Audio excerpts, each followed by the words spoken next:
नमस्कार प्रिय दर्शकों, हाजिर हूं मैं एक और नया कार्यक्रम लेकर।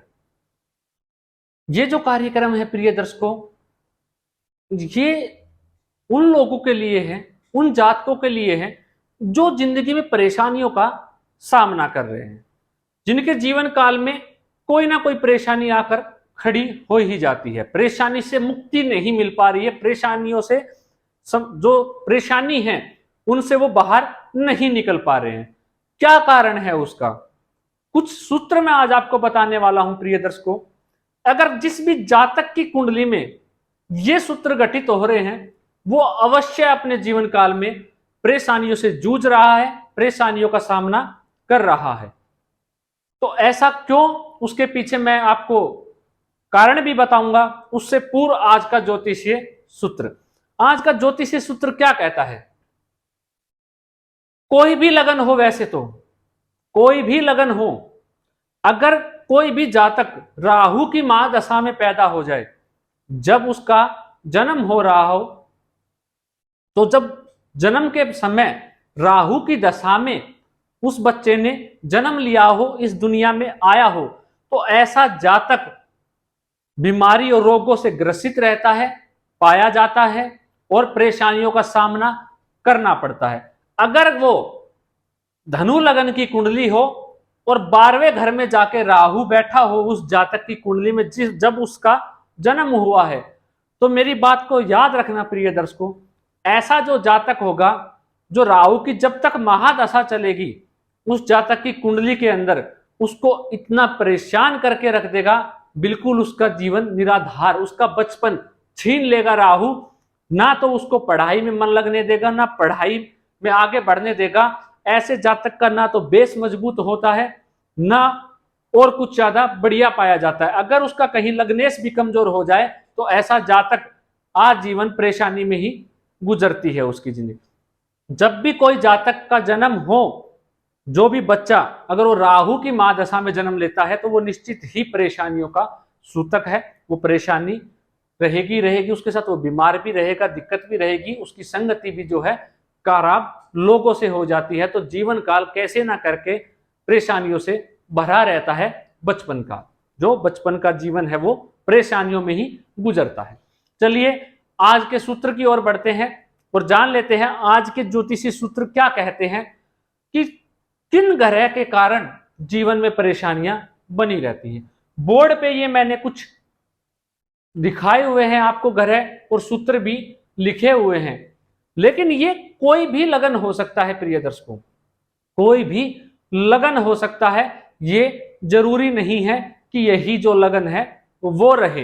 ये सिर्फ आपको समझाने के लिए है, ताकि आपको समझ में आ जाए और आप जिस भी जातक की कुंडली में कुछ योग है, या कोई ज्योतिषी का कार्य कर रहा है प्रिय दर्शक, या कुछ ज्योतिषी बनना चाह रहे हैं, या सीखने की जिज्ञासा है, या अपनी कुंडली पे अध्ययन हो रहा है, तो आप निश्चित देख लीजिएगा, जो भी जातक परेशानी से गुजर रहा है उसके साथ परेशानी बनी ही रहती है। चाहे कुछ भी हो जाए, तो उसके साथ इन सूत्रों में से कोई ना कोई सूत्र अवश्य लागू होता हुआ आपको दिखेगा। चलिए जानते हैं आज के ज्योतिषी सूत्र क्या कह रहे हैं। ये कौन से जो बाहों में बैठ के ये योग बनते हैं।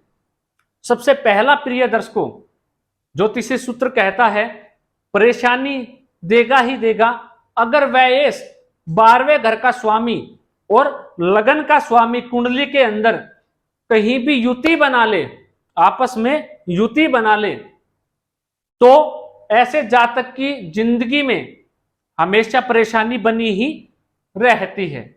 दूसरा ज्योतिषीय सूत्र कहता है प्रिय दर्शकों, अगर वैयेश और धनेश मतलब 12वें घर का स्वामी और धन भाव का स्वामी कुंडली के अंदर आपस में युति कर ले, तो ऐसे जातक के जिंदगी में हमेशा समस्या बनी ही रहती है, परेशानियों का सामना करना ही करना पड़ता है। तीसरा ज्योतिषीय सूत्र कहता है प्रिय दर्शकों, अगर 10वें घर का मालिक, 10वें घर का मालिक और छठे घर का मालिक षष्ठेश और दशमेश कुंडली में युति बना ले, तो ऐसा जातक भी आजीवन परेशानी से घिरा रहता है, परेशानी का सामना करना पड़ता है। दूसरी बात प्रिय दर्शकों, वो अलग विषय हो जाएगा। मैं आपको बता देता, अगर ये आपस में दृष्टि संबंध भी बना ले, जो मैंने आपको बताया, तो भी जातक को परेशानी देखने को मिलती है जीवन काल के अंदर। लेकिन जो वो परेशानी होती है वो उतनी बड़ी मात्रा में नहीं होती, वो थोड़ी कम हो जाती है। अगर दृष्टि संबंध हो कुंडली के अंदर और उस पर पाप ग्रह की दृष्टि भी पड़ जाए, एक से अधिक पाप ग्रह के साथ संबंध हो, जैसे कि कोई पाप ग्रह है और किसी दो पाप ग्रह की दृष्टि पड़ जाए, तो बिल्कुल ही ऐसा जातक परेशानी से घिर जाएगा और बर्बाद हो जाता है और परेशानी में ही पड़ा रहता है आजीवन काल, उसको तरक्की नहीं मिल पाती है। चलिए मैं आपको समझाता हूं ये कैसे होता है। अगर वैयस, जो कुंडली के अंदर वैयस, मंगल और गुरु की युति अच्छी मानी जाती है, 10वें घर के अंदर मंगल दिग्बली हो जाते हैं और गुरु कारक भी होते हैं, लेकिन ये विषय नहीं है आज का। जो मैं आपको समझा रहा हूं वो ये कह रहा हूं कि आपकी कुंडली में ये योग होने के बाद भी आप परेशानियों से घिरे रहोगे प्रिय दर्शकों। क्यों?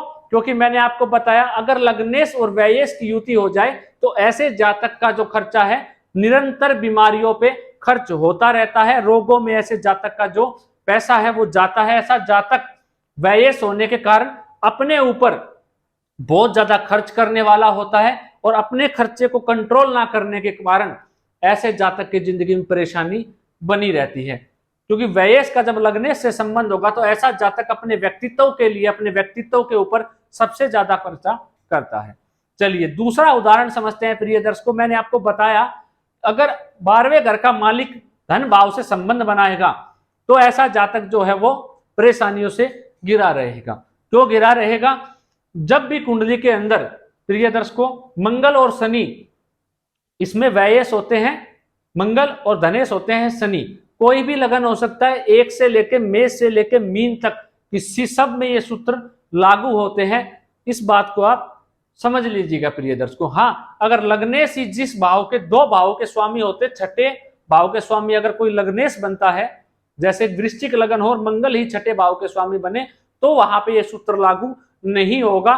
कुछ लगनों में लागू नहीं होगा प्रिय दर्शकों, ये आप देख लीजिएगा। वृश्चिक लगन के अंदर लागू नहीं होगा क्योंकि यहाँ पे मंगल भी षष्ठेश बनेंगे और वो 10वें घर के मालिक के साथ, सूर्य के साथ युति बनाएंगे, तो वहां पे ये सूत्र लागू नहीं होगा। आप देख लीजिए।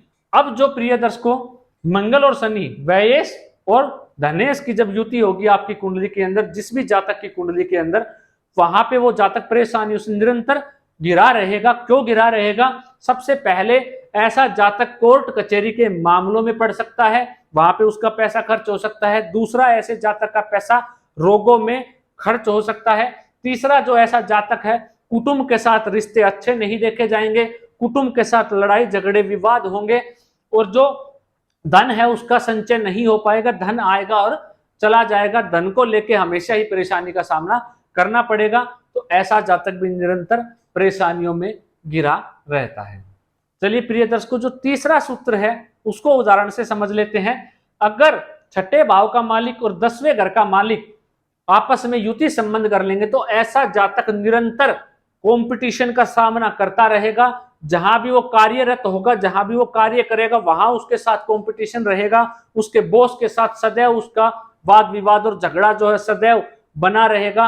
एक जगह टिक के ऐसा जातक कभी भी नौकरी नहीं कर सकता है और अपने कार्य क्षेत्र को लेकर जहां वो नौकरी करता है वहां सदैव परेशानियों में रहता है। किसी न किसी कारणवश उसके खिलाफ षड्यंत्र भी रचा जाता है और उसको परेशानियों का सामना करना पड़ता रहता है किसी न किसी वजह से, जहां पे वो कार्यरत है। तो ऐसा जातक भी परेशानियों में पड़ा रहता है। अगर आपकी कुंडली में इन तीनों में से कोई भी एक योग बनता है प्रिय दर्शकों, जिस भी जातक की कुंडली में बनता है, तो ऐसा जातक देख लीजिएगा आप, वो परेशानी में ही रहता है। अगर किसी पाप ग्रह की दृष्टि और पड़ जाए उनके ऊपर तो बेहद ही परेशानी में चला जाएगा। अगर किसी शुभ ग्रह की दृष्टि पड़ जाए तो ऐसा जो जातक है वो परेशानियों से बच जाएगा, दिक्कत नहीं आई। अगर पाप कर्त्री योग में फंस जाए, पाप ग्रहों के मध्यत्व में ऐसा योग बन जाए तो भी दिक्कत आ जाती है। अगर प्रिय दर्शकों ये योग जो मैंने आपको बताए हैं वो 6, 8, 12 भावों में बन जाए तो भी ऐसा जातक निरंतर परेशानियों में घिरा रहता है। अगर ये योग 1, 4, 7, 10 और पंचम और नवम केंद्रीय त्रिकोण के भाव में पड़ जाए तो थोड़ी इस दुष्प्रभाव में कमी आ जाएगी। इन योगों के थोड़ा दुष्प्रभाव कम हो जाएगा और किसी शुभ ग्रह की दृष्टि पड़ जाएगी तो परेशानी अवश्य आएगी। ऐसा जातक परेशान जरूर देखा जाएगा, लेकिन बहुत ही कम मात्रा में, 50% ऐसा जातक परेशान देखा जाएगा। लेकिन अगर यही योग 6, 8, 12 में बन जाए तो बहुत ही ज्यादा कठिनाई ऐसे जीवन काल में देखने को